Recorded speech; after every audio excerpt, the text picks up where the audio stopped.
मेथीचे लाडू, डिंकाचे लाडू, सुक्या मेव्याचे लाडू याबरोबरच हिवाळ्यामध्ये आणखी एका लाडवांचं सेवन केलं जातं आणि ते म्हणजे जवसाचे लाडू. जवसामध्ये अँटीऑक्सिडंट, ओमेगा 3 आणि फायबर मुबलक प्रमाणात असतं. त्यामुळे या लाडूंच्या सेवनानं ऊर्जा प्राप्त होते. सांधेदुखी, केसगळती, डोळे आणि त्वचेच्या विकारांवर हे जवस खूप फायदेशीर ठरतात. हे लाडू तयार करताना आपण कोणत्याही प्रकारचा पाक करणार नाही आहोत. त्यामुळे हे लाडू करायला खूप सोपे आहेत. फार वेळ न घालवता चला तर मग सुरुवात करूया आजच्या रेसिपीला. नेहमीप्रमाणे भरपूर साऱ्या टिप्स आणि ट्रिक्स सहित करायला सोपे फ्लॅक्स सीड्स लाडू म्हणजे आळशीचे लाडू म्हणजेच जवसाचे लाडू.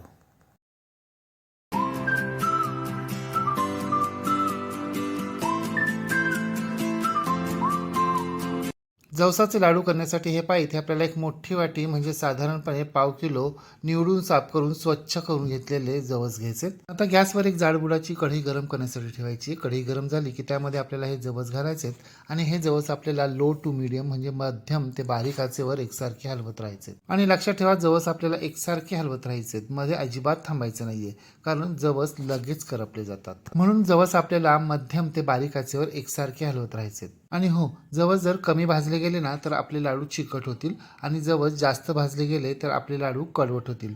म्हणून आपल्याला जवस भाजताना अतिशय काळजी घ्यायची आहे. म्हणजे अजिबात घाई तर करायची नाहीच आहे, परंतु जवस भाजताना अगदी जवस भाजण्याकडेच लक्ष द्यायचं आहे. ते कच्चेही राहता कामा नयेत आणि करपलेही जाता कामा नयेत. जवसामध्ये ओमेगा 3, फॅटी ऍसिड आणि फायबर असल्यानं ते आपल्या शरीरासाठी खूप उपयुक्त ठरतात. हे पहा, 3-4 मिनिटांमध्ये जवसाचा रंग तर बदललाच आहे, शिवाय ते तडतड उडू देखील लागलेले आहेत. हे पहा, आपले जवस अगदी पूर्णपणे व्यवस्थित भाजले गेलेले आहेत. आता आपण ते एका ताटामध्ये काढून घ्यायचे आणि पूर्णपणे थंड करायला ठेवायचे आहेत. आता याच गरम कढईमध्ये आपल्याला आपल्या आवडीचे अर्धी वाटी ड्रायफ्रुट्स घ्यायचे आणि मंद आचेवर हे ड्रायफ्रुट्स आपल्याला फक्त 2 ते 3 मिनिटं परतून घ्यायचे. म्हणजे हे ड्रायफ्रुट्स आपल्याला फक्त गरम करून घ्यायचे, जेणेकरून ते बारीक होणं सोपं जाईल. मी इथे फक्त काजू आणि बदामचा वापर केलाय. तुम्ही तुमच्या आवडीप्रमाणे इतरही ड्रायफ्रुट्स वापरू शकता. आपले ड्रायफ्रुट्स भाजून झालेले आहेत. आता यामध्ये आपल्याला एक मोठी वाटी किसलेलं खोबरं घालायचं आहे आणि हे खोबरं सुद्धा आपल्याला मंद आचेवर फक्त 2 ते 3 मिनिटं परतून घ्यायचं आहे. खोबरं आपल्याला फक्त गरम होईपर्यंतच परतून घ्यायचं आहे, म्हणजे खोबऱ्याचा आपल्याला रंग बदलू द्यायचा नाहीये. मी इथे किसलेल्या खोबऱ्याचा वापर केलाय. तुम्ही खोबऱ्याचे पातळ स्लाइस देखील वापरू शकता. सुकं खोबरं हाडांसाठी तर पोषक असतंच, शिवाय रक्तवाढीसाठी आणि हिमोग्लोबिनच्या वाढीसाठी खोबरं खूप उपयुक्त ठरतं. सुक्या खोबऱ्याच्या सेवनानं रोगप्रतिकारक शक्ती देखील वाढते. आणि ड्रायफ्रुट्समध्ये आयर्न, कॅल्शियम आणि व्हिटॅमिन्स मुबलक प्रमाणात असतात. त्यामुळे निदान हिवाळ्यात तरी ड्रायफ्रुट्सचं सेवन अवश्य करावं. हे पहा, आपलं सुकं खोबरं आणि ड्रायफ्रुट्स व्यवस्थित भाजून झालेत, म्हणजे गरम झालेले आहेत. आता आपल्याला एका प्लेटमध्ये काढून घ्यायचं आणि पूर्णपणे थंड करण्यासाठी एका बाजूला ठेवून द्यायचे. आता हीच गरम कढई आपल्याला कापडाच्या सहाय्यानं स्वच्छ करून घ्यायची. त्यामध्ये 2 टेबलस्पून साजूक तूप घालायचे. साजूक तूप वितळलं की यामध्ये आपल्याला 2 tablespoon sunflower seeds, 2 tablespoon pumpkin seeds आणि 2 टेबलस्पून बदामाचे काप घालायचे. 2 टेबलस्पून म्हणजे साधारण 20 ग्रॅम.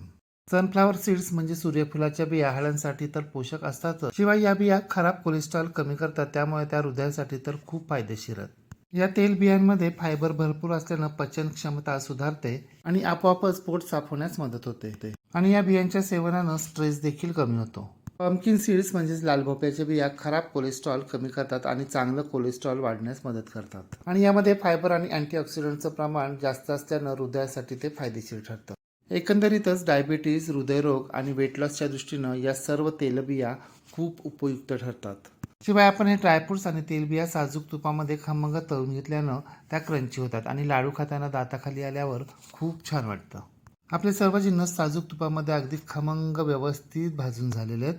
आता आपण ते पूर्णपणे थंड करून घेऊया. आणि हे पहा, तोपर्यंत आपले जवस देखील पूर्णपणे थंड झालेत.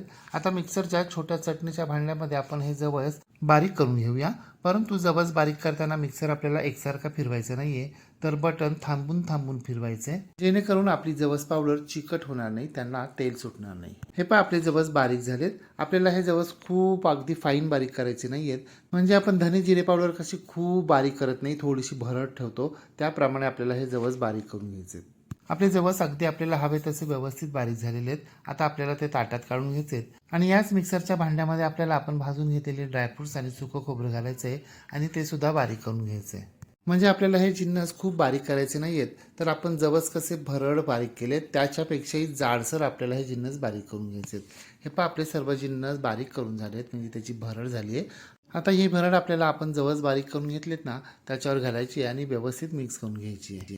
आणि आता याच गरम तुपामध्ये आपल्याला एक मोठी वाटी म्हणजे साधारण 200 ग्रॅम काळे सीडलेस खजूर मंद आचेवर एकसारखे परतत राहायचे. खजुरामध्ये आयर्न, प्रोटीन, अँटीऑक्सिडंट असतं जे हृदयाची कमतरता आणि अल्झायमर सारख्या समस्यांवर गुणकारी ठरतं. खजूर जसजसे गरम होतात ना तसतसे ते वितळतात आणि त्यांचा एक गोळा तयार होतो. हे पहा आपले खजूर गोळा झालेले आहेत. आता यामध्ये आपल्याला एक मोठी वाटी म्हणजे साधारण 200 ग्रॅम काळा गूळ घालायचा आहे आणि तो या खजुराबरोबर एकसारखा मंद आचेवर परतत राहायचा आहे. गूळ आपल्याला खूप वेळ परतत राहायचा नाहीये, गूळ वितळेपर्यंतच आपल्याला परतत राहायचा आहे. पाव किलो जवसासाठी आपल्याला फक्त पाव किलोच गूळ वापरायचा आहे.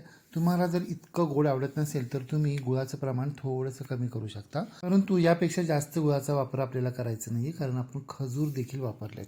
हे पहा दोन्ही जिन्नस परतता परतता पातळ झालेत, मिक्स झालेत, व्यवस्थित एकजीव झालेले आहेत. आता यामध्ये आपल्याला जवस, ड्रायफ्रुट्स आणि खोबरं यांचं बारीक केलेलं मिश्रण घालायचं आहे आणि गॅस बंद करायचा आहे. चिमूटभर मीठ, पाव टीस्पून काळी मिरी पावडर आणि अर्धा टीस्पून वेलची, सुंठ, जायफळ यांची पावडर घालायची आहे. लक्षात ठेवा आपण गुळाचा वापर केल्यानं यामध्ये जायफळ आणि सुंठ यांचं प्रमाण वेलचीपेक्षा जास्त असायला हवं. आणि आता आपल्याला हे सर्व जिन्नस चमच्याच्या साहाय्यानं व्यवस्थित मिक्स करून घ्यायचे. खजूर आणि गूळ यांचं मिश्रण जोपर्यंत गरम आहे ना तोपर्यंतच आपल्याला हे सगळं मिश्रण व्यवस्थित मिक्स करून घ्यायचं आहे. जरा बऱ्यापैकी मिक्स झाल्यानंतर यामध्ये आपल्याला आपण तळून घेतलेले सीड्स म्हणजे तेलबिया आणि ड्रायफ्रुट्सचे काप घालायचे आणि चमच्याच्या साहाय्याने आता हे सर्व जिन्नस आपल्याला व्यवस्थित मिक्स करून घ्यायचे, एकजीव करून घ्यायचे. सगळे जिन्नस व्यवस्थित मिक्स करून झाल्यानंतर हे कढईतलं मिश्रण आपल्याला एका परातीमध्ये काढून घ्यायचं आहे आणि आता मात्र आपल्याला हे सगळं मिश्रण हाताच्या साहाय्यानं व्यवस्थित मिक्स करून घ्यायचं आहे.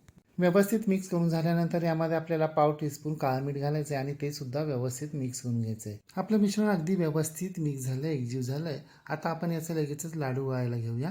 हे मिश्रण कोमट असतानाच याचे लाडू वळायला घ्यायचे. थंड झाल्यावर या मिश्रणाचे लाडू व्यवस्थित वळले जात नाहीत. आपल्या हाताच्या मुठीत बसेल इतपतच मिश्रण आपल्याला हातामध्ये घ्यायचं आहे आणि याचे आपल्याला लाडू वळायला सुरुवात करायची आहे. लाडू आपल्याला खूप छोटेसुद्धा वळायचे नाही आहेत आणि खूप मोठेसुद्धा वळायचे नाही आहेत, म्हणजे मध्यम आकाराचे. मोठ्या आकाराचे लिंबू असताना अगदी तेवढे. गूळ, खजूर यांचा ओलसरपणा असल्यानं हे लाडू अगदी सहज वळले जातात, सहज बांधले जातात. आपण जे प्रमाण वापरलं आहे त्या प्रमाणामध्ये या आकाराचे जवळपास 16 ते 18 लाडू तयार होतात. या लाडवांमध्ये जवस, काळा गूळ, काळे खजूर, तेलबिया आणि ड्रायफ्रूटचा वापर केल्यानं हे लाडू खूपच हेल्दी बनतात.